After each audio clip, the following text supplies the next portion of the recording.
I think the thing that occurs to me is I have heard there is great energy, lots of determination that no matter what the Trump administration does, that American cities and American states are going to stay in the Paris Agreement. That all sounds great, but are you tilting at windmills? I mean, can cities and states make that kind of difference without federal leadership?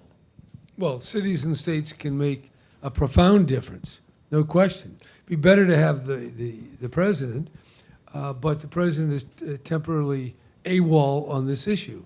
But while he is, and in fact, because he's gone to such a ideological extreme and not only denied the science, but created the further narrative that the entire climate change story is originated in China as a deliberate hoax.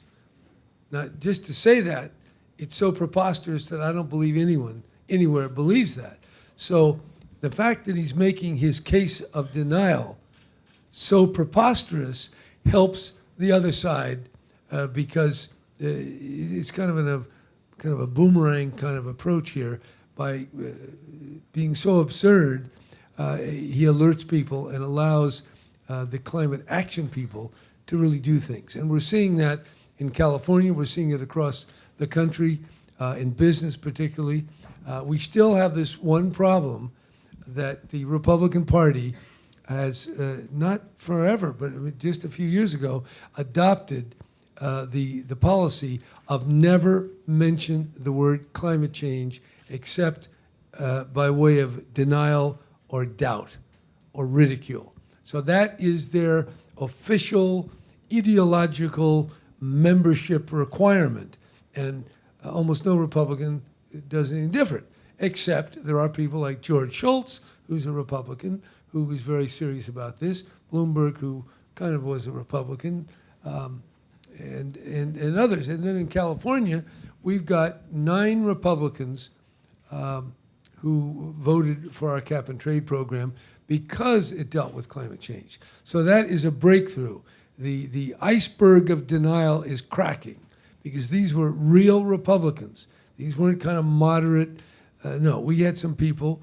We had one Republican from Tulare County.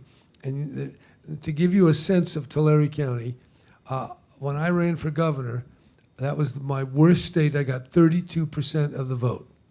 And if a state where I get 32% of the vote has a representative, an Iraq war veteran, who votes for a cap and trade bill, that shows you something. And the reason why it happened was the political consultants told the leadership of the Republican lower house that they needed to do something about the environment and climate change because the Republican Party has been declining for 40 years, and they better do something to arrest the decline. And so that's why they did it.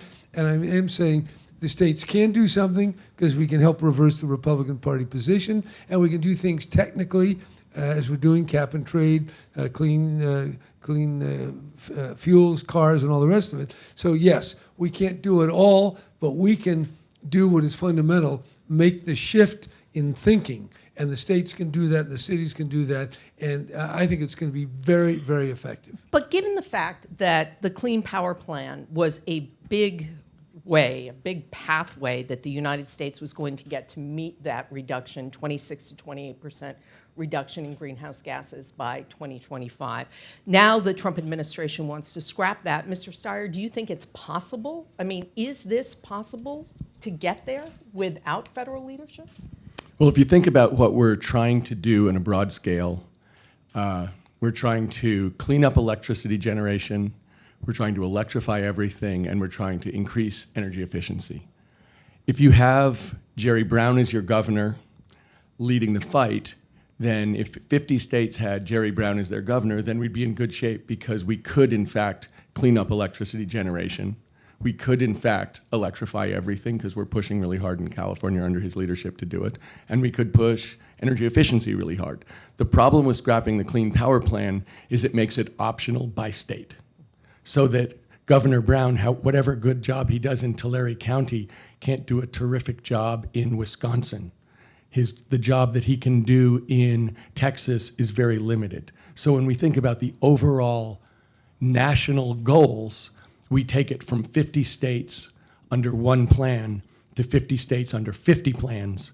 And as a result, the coordination and the effectiveness are as good as each state. And yet, I was in Michigan a couple of months ago, and I was talking to Jerry Anderson, who's CEO of DTE Energy. And he is moving away from coal-fired power. And he says he's doing it for two reasons. One, he's looking at a 50-year timeline, and natural gas and renewables are cheaper and better for the environment. And two, his consumers demand clean energy. Is the market going to take care of what the federal government won't do to a certain extent? So let's put it this way. The renewable costs wouldn't be competitive if there hadn't been policies to drive down the renewable costs over the last 20 years. So the fact of the matter is, in terms of electricity generation, seeing what's happened, not just in renewables, but what has happened and what is continuing to happen in the cost of storage to get rid of the need to have power at night. You know, if the wind's not blowing, the sun's not shining, what do you do? If you have cheap enough batteries, then that's going to be competitive, and that's where we're going. So when you say, is the market going to take care of this? In fact, the reason that the renewables are so competitive now is based on policy. And as we go forward, what will drive technological change, what will drive cost reductions and effectiveness is policy. And so unless we're going to have the kind of policies that drive that, we wouldn't have solar panels that were efficient. And you can't trust, a market is driven by rules. And those rules are put in place by human beings, legislatures, and governors. So the fact of the matter is, relying on the quote-unquote market is not something we should do unless that market has the rules in it that will drive the innovation and change that we need. So, Governor Brown, we have seen over the weekend there have been confusing signs coming out of the Trump administration about exactly what it's going to do on Paris. There was one official who seemed to open the door to perhaps staying in the agreement. Then the press secretary came out and said, no, we're definitely withdrawing. And what impact does that have on the United States stature around the world, where we seem to not, we're getting confusing signals out of Washington, and then you're watching an administration embrace fossil fuels when the rest of the world is moving to a clean energy economy? Well, that's a very good question. Where are we going? Is Trump going to lead the world to an absolute disaster? Quite possibly. Hell, he could press the nuclear button. He can drive America so far down the carbon hole that we'll have a hard time climbing out. That could happen, but because our system of check and balance has so many other power centers in business, in states, the influence of other countries, he will not be successful in the direction in which he's going. And the fact that he had a mixed signal might have just been a misinterpretation by the press, or maybe it is genuine confusion coming out of his own administration. Whatever, he's riding a very dead horse, climate denial, and using a Chinese hoax as the rationale and the narrative of what he's doing and why he's doing it. So he's playing a very weak hand, but he, for whatever reason, he thinks it's fun or it's strong. So I think he's not going to succeed, and the fact that there are these mixed messages.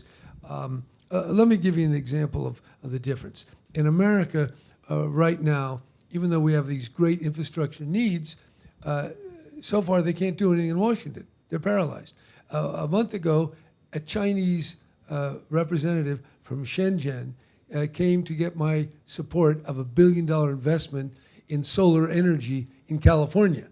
So here we have a Chinese city coming thousands of miles away to buy into a solar industry in California. Do we have Poughkeepsie or even New York buying solar 10,000 miles away? No. We're not even fixing our subways at the level we need to, or our infrastructure. So I'd say that we're moving in a direction that is not sustainable. It's going to have to be reversed. And in California, with other states, Washington and other provinces, Quebec and Ontario, we are leading the effort to make the reversal. So I would say the Trump administration will fail very soon because he's going not against just science, he's going against the market. And one final point, which is a very optimistic note, Mexico, which is a very oil-oriented country and economy, put out a bid for renewable energy, and that bid for the electric companies, and it came back under 3 cents per kilowatt hour. That's Mexico. So the world is changing, and that world is more powerful because, and I can tell you, because I've been an executive in a big state for many, many years, we have only limited power. And these other powers are going to gang up on Mr. Trump, and he's going to find out you're fired, not the rest of us. So let me ask you, if the market is moving towards a green energy economy, if states and cities are moving to a green energy economy, is President Trump irrelevant? Is he making himself irrelevant in the climate debate? No, President Trump is the null hypothesis, which he's proving. That everything he's doing is completely stupid and dangerous and silly. So, I mean, come on, really, calling the North Korean dictator Rocket Man? I mean, what? That exemplifies such a level of what is it? Is it absurdity? Is it dark humor? Whatever the hell it is. No, he is accelerating the reversal through his own absurdity. That is my belief, and I am in the reversal movement, and I can tell you it's easier now to promote climate change with Trump in there. Because what the Democrats do, they kind of love it a little bit, and so they make it all mushy. But now we have a real adversary that is not believable, is not credible, and so it's bad for a couple of years, but I really believe that having, well, I'm trying to make a lemonade out of a lemon, but I think with a little bit of luck, a lot of cities and states, and mostly a lot of CEOs, people like Tom Steyer and others, really doing stuff, we will make the reversal. So Trump, this business, you go too far one way, you get to go back the other way, and I think that's where we're headed. And but it takes what we're doing today and this week, and all the other things that we have to do to finally put the nail in, I don't want to say in Trump's coffin, that sounds a little bit, that's a tweet, so I better not do that. But we're getting there. We're making change. So I'm very optimistic in the face of Washington's absent leadership. Mr. Steyer, is there a price for America to pay for the lack of leadership on climate change? An economic price, a business price? Well, obviously, there are a couple of ways where we're paying right now, where we're going to be paying for every single one of these disasters. So to the extent we don't acknowledge what's going on, we build in floodplains, we contribute to a global problem and don't prepare ourselves for it, then we'll be paying right now, this year, hundreds of billions of dollars. I think in the long run, what we can see is, the rule in Silicon Valley on technology is you can't miss a generation. That if you're in a business, you have to be in every technological generation so you can do the next generation, have a foundation to build on. To the extent we decide not to be the leaders in electric vehicles, that's a gigantic cost for us because that is a business that is going to be driven by policy. You can't have electric vehicles if there are no charging stations. You can't drive down the costs unless policy drives the adoption of electric vehicles and gives a chance to get economies of scale. So if we don't do those things, if we don't drive down the costs, if we don't make it acceptable for drivers to be able to recharge themselves, then we will miss that whole revolution. And we've seen what happens in America when we stick to cars that are built for decades before. That is incredibly painful to working people in the United States of America, to job creation, as well as to the idea of sustainability. So of course there's, is there a cost to really stupid policy? Always. And does it show up on day one? Probably not. But does it show up over the ensuing 5 to 10 years in gigantic ways and ones that you had never expected? Governor Brown, for the mayors who are here from around the world, what are the things that they can do to help meet the goals of the Paris Agreement? Well, they can adopt building standards, very much local government control, building standards that make their buildings use far less fossil fuel. They can promote land use rules that encourage less reliance on moving through fossil fuel vehicles. They can encourage the introduction of electric cars by how they do their own policies. Rent-a-cars, for example, at the San Francisco or New York airport could be required increasingly to be electric. I noticed New York, in the midst of all this chaos, says these big bike lanes. I didn't see any bikes last night, but I think it's the right direction. That you can do that, and so I think cities have their role, and they can. We put it this way: the cities have not exhausted at all their potential to reduce their carbon footprint. So that's where they got to go. And by the time they get down the road a couple of more years, then we'll get some more federal help as well. Mr. Steyer, what would you like to see mayors around the world do to help meet the challenge of climate change? Well, I think that Governor Brown alludes to some of the basic policy changes, but when I think about climate, I think about it as a race between what we're doing in the physical world and what the natural world, what is happening in the natural world as a result of what we've already done. And so when I think about how we're going to win that race, part of it has to do with policy and technology, but I think a lot of it has to do with how people are understanding the world.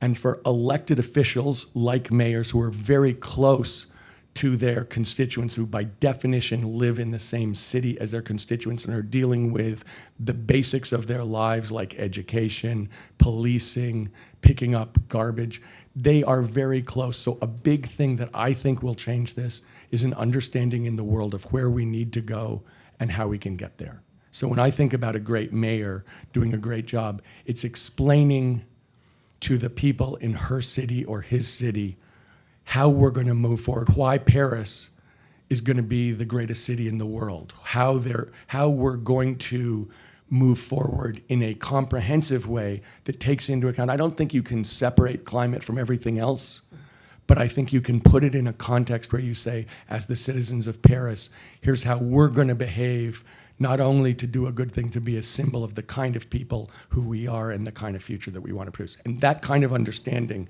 is actually what's going to drive a win in the race more than anything else. Because when people understand that, then it fits into every decision that is made, and people start to think in that context. And that thought of understanding brings me to our last question, and you referenced it when you talked about how you got the cap and trade program in California extended.